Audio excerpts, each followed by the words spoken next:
Si Attorney Harry Roque na walang alam ang ilang matataas na opisyal ng pamahalaan tungkol sa umano'y New Model Agreement o Arrangement sa Ayungin Shoal na umano'y sinang-ayunan ng AFP Westcom Chief. Sabi pa ni Roque, walang paglabag ang China sa pag-record ng isang tibanong pag-uusap kung ito ay totoong napagkasunduan. Si Angel Pastor magbabalita.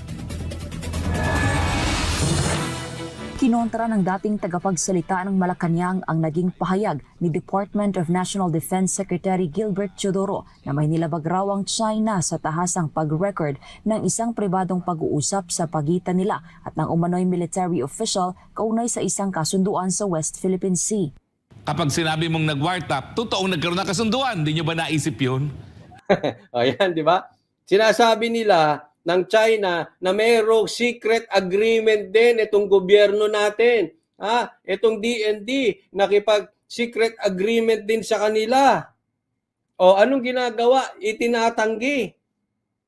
Itinatanggi ng gobyernong ito. Tinatanggi ng DND. Ang sabi nila, mali yan. Okay? Nasa anti-wire tapping kayo. Mali yan. Illegal yan. Kung meron, kung illegal yung ginawa nila, ibig sabihin may natap. Ibig sabihin, inaamin nila. Yari kayo dyan. Patay kayo. Hindi naman po pwedeng, hindi totoo yan. Wala kami ganyang usapan. Pero winartap kami. Anong winartap nyo? Winartap kayo. Wala. Hindi inamin nyo.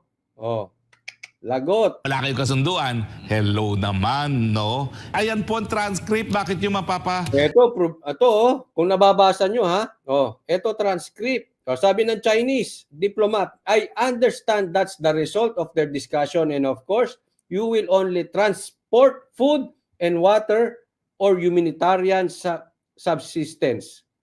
Sabi ng AFP Westcom Chief, correct. Sumagot yung Chinese. And thirdly, the PH side will notify us 2 days in advance bago kayo mag-deliver ng pagkain dyan. At kung ano pa man, inform niya kami 2 days. Sabi ng AFP Westcom, I confirm that. I can do that. Pwede kong gawin yan. Sabi ng Chinese diplomat, last of course, this proposal has been approved by General Browner, Secretary Gibo, and Secretary Anyo. That is correct. Inamin ng AFP, totoo yan, involved yan. I confirm that also. Ito ang tanong ngayon dyan. May nakashade. Kita nyo ba? May nakashade, Sino yung sinade nila to protect? Hindi muna nila labas kung sino yan. Pero tandaan nyo, mga head po ito. General Browner, Secretary Gibo, and Secretary Anyo. Approve daw yang secret agreement na yan. Approve. Nitong mga taon to. Sino yung nakashade? Si Cocholi! Baka si Cocholi yan. O baka si Banatbay. Baka Manateros. Baka Manateros. Sige nga. Kayo, sa tingin ninyo, sino tong pangalan na ito na nakashade? Na nag-agree sa dito sa secret gentleman's agreement kung ano man tawag nila dyan. Sige nga, tingnan ko doon sa mga manunood ng replay, pakilagay ninyo. Sino tingin ninyo yung nakashade na yan? Approved by. Bakit sinade? Sige nga.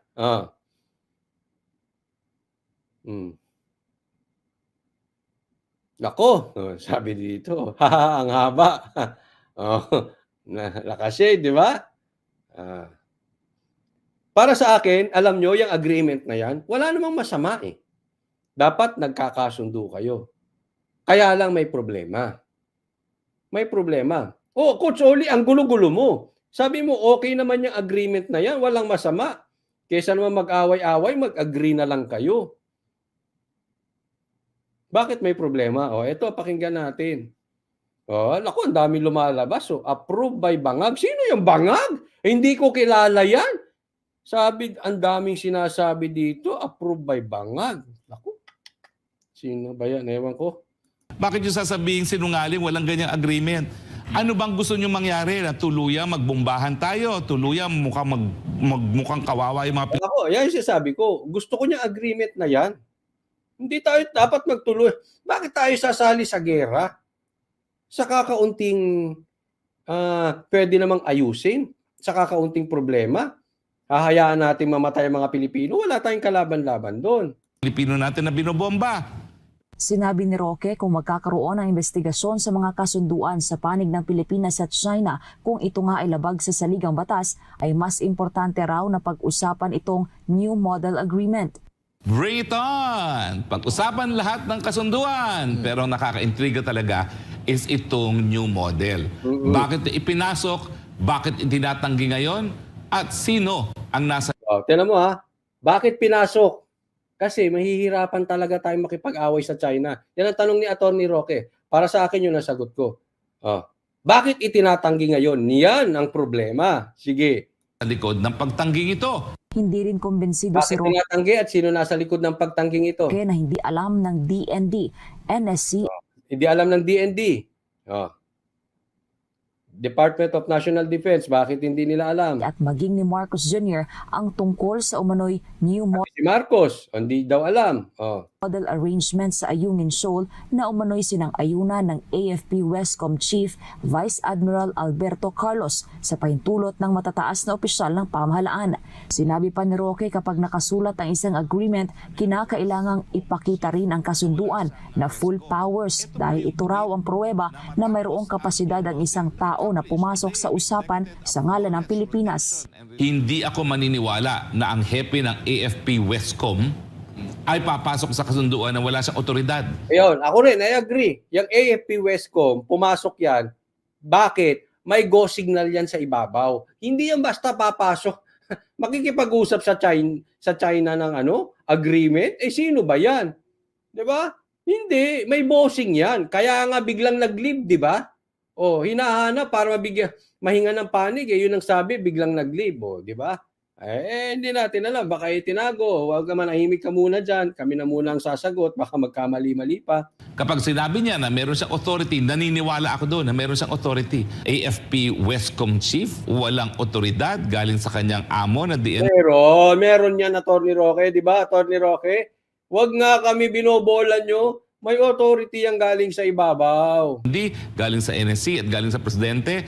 Hindi po ako maniniwala dyan dahil alam naman natin na ang jurisdiction ng Westcom ay kasama yung pinag-aagawang teritoryo dyan sa West Philippine Sea. May nakikita namang dahilan si Roque kung bakit itinatanggi ito ng ilang opisyal ng Marcos administration. So anong tinatago ninyo? Dahil unang-una gusto niyo bang mapahiya si Presidente Duterte doon sa gentleman's agreement na ipinasok din pala ng BBM administration? Ano yung sabi ni Presidente? I'm horrified. Yun. Di ba? Yun ang problema. Yun. Bakit? Tandaan nyo po kung ano-ano putik, baho, ang binato ng mga iba dyan, mga vloggers, mga kung sino-sinong politiko, gusto pang paimbestigahan ni Tambaluslos, si Tatay Digong tungkol dyan sa gentleman's agreement. Si Marcos mismo, si Presidente mismo sinabi, horrible. Tapos, malalaman na sila din pala, di umano, ay may secret agreement. Di back to you, mga ipokrito kayo lalabas. Di ba? Kaya nga sabi ko sa inyo, para sa akin wala namang problema dyan sa agreement na yun. Dahil talaga namang dapat nag-uusap kayo. Hindi pwede yung, sige, labagay mo yan, barilan tayo. Gera tayo. Hindi pwedeng ganun. Talagang kasama yung usapan. Laging nangyayari yan, may agreement. Kailangan you decide on the middle ground. Hindi pwedeng ikaw lagi tama, tayo lagi tama. Hindi, pag ginag-uusapan yan, correct. Kailangan ng agreement dyan. Kaya lang, yan kasi yung binatong putik kay Duterte. Kaya ngayon, hindi nila maamin. Kasi lalabas silang ipokrito. Kung ano-anong sinabi, horrible, etc. Kasi kung paiimbestigahan ni Tamba si Duterte sa Kongreso dahil may secret agreement, dapat imbestigahan din si Marcos at ang DND. Sila Gibo, diyan sa secret agreement na yan. Meron kasing alingas-ngas pero parehas nilang tinatanggi. Dali sila ngayon dyan. Yung putik na binato nila, bumuelta. O, di ba? Yari, yan ang problema. Yaan ang problema na kung ang isang bagay ay hindi naman masama, pero pinasasamaan nyo, yung pala, ginagawa nyo rin. Tama o tamang-tama? Di ba? Ulitin ko, kasi kailangan madiinan to sa ibang tao eh. Yung isang bagay na hindi naman masama, pinasasama sa ibang tao para lang mailubog, maibato yung putik, eh ginagawa nyo rin, eh di dali kayo. Eh, in the first place, tama naman dapat yung ginagawa ninyo. Nakakahiya na nga lang ngayon. Bakit? Ginagawa nyo rin eh. Bigyan ko kayo halimbawa.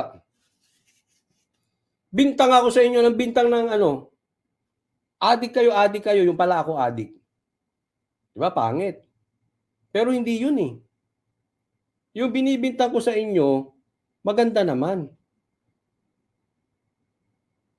Pinasama ko lang. Pinapasama ko lang ang imahe. Halimbawa, oh, yung pala ginagawa ko din. Mahirap yun. Yari sila dito. Oh, mati sila dito. Mati sila dyan. Mapipilitan ngayon maglabasan. Tenan nyo ha, maglalabas ang China ng ebidensya. Hindi nila tinatanggi. Ang sinasagot nila, wiretapping yan. Diba? Hindi nila tinatanggi. Papaalisin ng Pilipinas yung maglalabas ng wiretap na yun. Horrified ka. Yung pala, pumasok ka rin sa ganyang agreement. Pero ewan ko ba't naguhugas kamay sila at ngayon sinasabing wala kaming ganyang ginawang agreement. Dahil gusto nilang pasamain ang imahe ng dating Presidente Duterte. Nako, Mr. PBBM, di na po kandidato ang ating dating Presidente. Tapos na po siya. Pagod na po siya. Ewan ko nga po, no? Ang dami na insecure kay Tatay Digo. Alam mo yung pag-cancela ng Maisog? That is a very clear sign of insecurities. That is a very clear sign na takot sila kay Tatay Digong. Simple lang yun. Kasi kung wala namang kwenta, yung gaya na sinasabi nila, matanda na yan. Eh kung talagang gano'n, dapat di sila natatakot. Diba? Hayaan mo, masayang ang oras niya dyan, lalo lang siyang mapapagod dyan, lalo siyang tatanda, wala namang mangyayari dyan. Payagan nyo, maisog. Maisog. Yun daw ang pag-pronounce, maisog. Pasensya, di po tayo Bisaya. Maisog.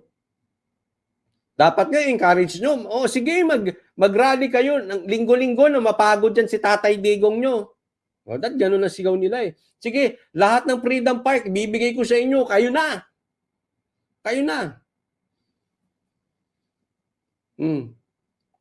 Mag-rally kayo dyan. Want to sawa.